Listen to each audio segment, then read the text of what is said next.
back to the channel.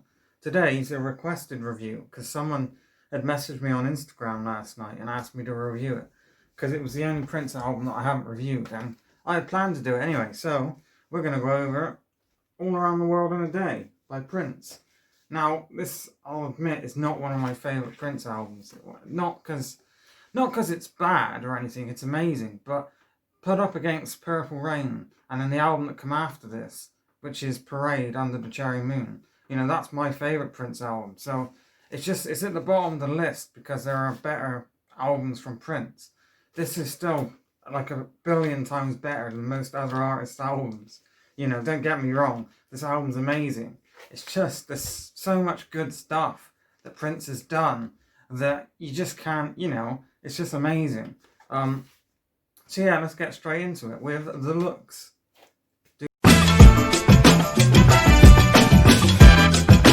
Someone accused me of not looking after my records, and that's just the biggest load of horseshit in the world. But I have this one. It came with a little cutout thing here, and it kept getting stuck on other records. So I decided I'd pull it off, and that was the biggest mistake I've ever made. But it was like a cutout. It was like you could pull it off. It had been made to pull off. Anyway, that's there. That's happened. Ignore it. I love the album cover. I love the design. I love all the characters. This is obviously his band. And Prince is not his band. But just a beautiful album cover. And I believe you can see the whole picture there with a great gatefold. And I love how, like, all the songs have a different font style and colour. It really goes well with the songs that I will get into in a bit. And I love the logo. I love this sort of psychedelic 80s themed logo. Yeah. Oh, and there's a ladder going into heaven in the middle. I don't know whether you call that. That's really cool. I will show you the sleeve. The label. It's got a beautiful label. Again, that sort of psychedelic 80s look is just brilliant. I was just watching an interview a few minutes ago with Prince, and I forget which talk show he was on, but Prince has this ability. He can be big-headed, but he's also incredibly humble in the way he speaks, and he's just so measured and controlled. He's just so cool. I'm fawning, I think that's the word, fawning over him. But yeah, this is just, there's not like a lot to see, but the album cover sort of shows you all the different songs. Like you've got a kid holding the American flag, you've got the planes, you've got, you know, it's a lovely album cover. So let's talk about it in the songs. Are we done? The transition didn't go up. Hello? There's no transition. Oh, you've broken it. You've broken it. Well done. Put the transition up. Put the... Are we back? Oh, so the songs on this album, I believe this album takes us on a trip around the world. I mean, I know it's called All Around the World in a Day. Every song on this album is either a different place or a different person around the world. So All Around the World in a Day, the opening track, is all about, you know, open your heart and your mind because the train is leaving and we're going all around the world. You know, open yourself up to these experiences. And then second song is Paisley Park, which I believe is Prince's recording studio. I want to say it's in Montana. I think that's wrong.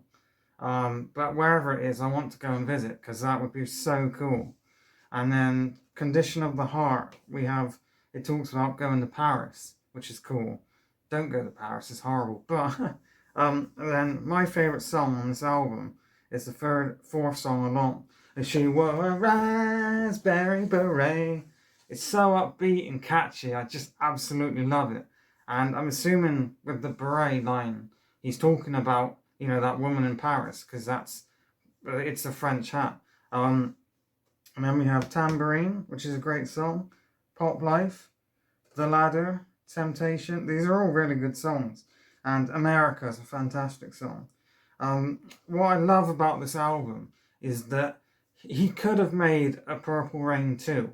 You know, Purple Rain was this big smash hit of an album, and that sound gave him a #1 classic album, and he had every right to continue that sound and make more money doing, the same sound again, because it works. But he didn't do that.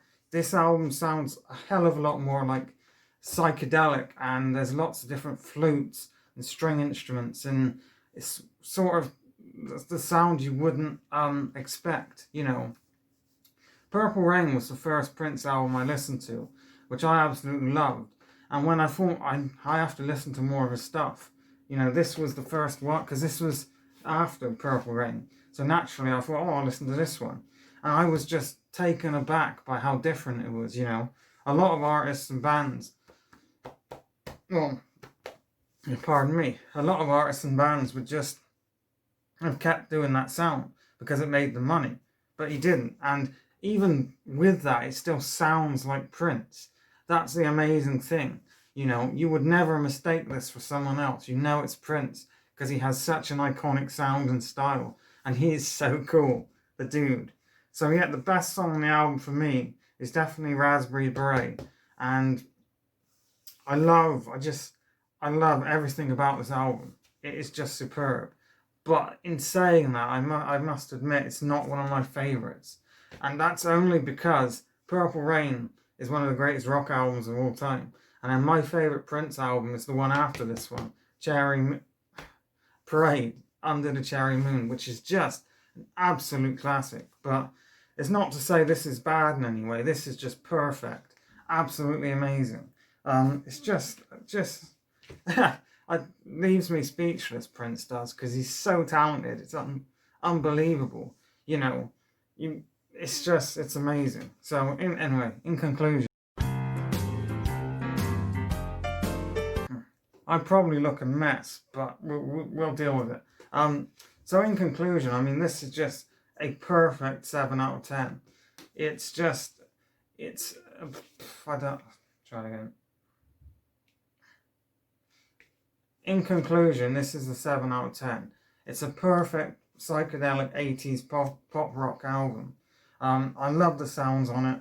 I love the style. I love that Prince just didn't continue the same sound. He went out there. Because when this came out, I believe it was critically panned by a lot of people because it didn't sound the same and maybe it wasn't as good. I don't think it's as good. That's not, but they were wrong because it's amazing.